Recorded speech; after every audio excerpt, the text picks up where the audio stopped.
नमस्कार मंडळी, आईच्या पाहुणचारमध्ये मी आपलं स्वागत करते।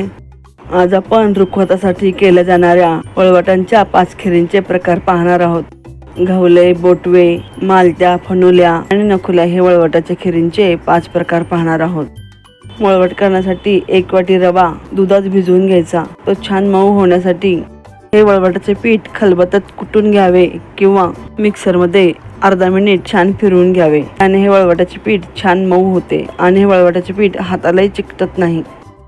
मंडळी, आता आपण वळवटाचा पहिला प्रकार घावले कसे करायचे ते पाहू। आता या भिजवलेल्या वळवटाच्या पिठातील छोटासा उंडा घेऊन तो उंडा डाव्या हातात घेऊन डाव्या हाताच्या अंगठा आणि तर्जनीने पिठास निमुळत आकार देत त्याला तार आणायची आणि उजव्या हाताच्या अंगठा आणि तर्जनीने ही तार पातळ करत तोडायची। अशा पद्धतीने नाजूक असे घावले करायचे। आता आपण वळवटाचा दुसरा प्रकार बोटवे कसे करायचे ते पाहू।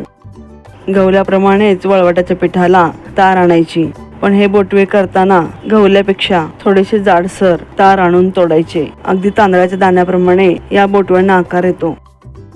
गवल्याप्रमाणेच बोटवे करायचे। गवल्यापेक्षा हे बोटवे थोडेसे जाडसर असतात। मंडळी, मी तुम्हाला आठवण करू इच्छिते की तुम्ही माझ्या चॅनलला पहिल्यांदा व्हिजिट करत असाल तर सबस्क्राईब करायला विसरू नका। याप्रमाणे वळवटाचा दुसरा प्रकार बोटवे आपण पाहिला।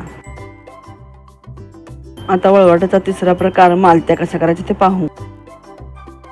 मालत्या करण्यासाठी वळवटाच्या पिठाची छोटीशी लोई तोडायची, त्याच्या हातावर छोटीशी तार करायची। आता ह्या तारेला हलकासा दाब देऊन हलकासा पीळ द्यायचा, म्हणजेच हलकीशी मुरड घालायची।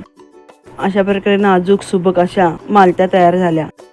मंडळी, रुखवतात, सणावाराला, डोहाळ जेवणात अशा प्रकारे वळवटाच्या खिरींचे प्रकार आवर्जून केले जातात। मंडळी, वळवटाच्या खिरीचा चौथा प्रकार नखुल्या कशा करायचे ते पाहू।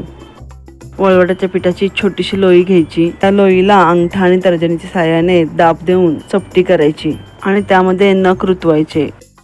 या प्रकारे नखुल्या तयार करायच्या। मंडळी, वळवटाच्या खिरीचा 5वा प्रकार फनुल्या किंवा कंगुल्या कशा करायचे ते पाहू। फनुल्या करण्यासाठी नवा कोरा कंगवा किंवा फणी स्वच्छ धुवून पुसून घ्यायची। या कंगव्यावर वळवटाच्या पिठाची छोटीशी लोई निमुळती करून ठेवायची। आता या लोईला हलकासा दाब देऊन ती बाहेरच्या बाजूने ओढायची, त्यामुळे हे वळवटाच्या पिठावर कंगव्याच्या दाताची डिझाईन तयार होते। यालाच फनुल्या किंवा कंगुल्या म्हणतात। मंडळी, तुम्हाला ह्या वळवटाच्या खिरींचे 5 प्रकार आवडले का? आवडल्यास लाईक, शेअर, कमेंट आणि सबस्क्राईब करायला विसरू नका। मंडळी, पुन्हा भेटू अशाच नवीन रेसिपीसह। तोपर्यंत मस्त खा आणि स्वस्त रहा। धन्यवाद।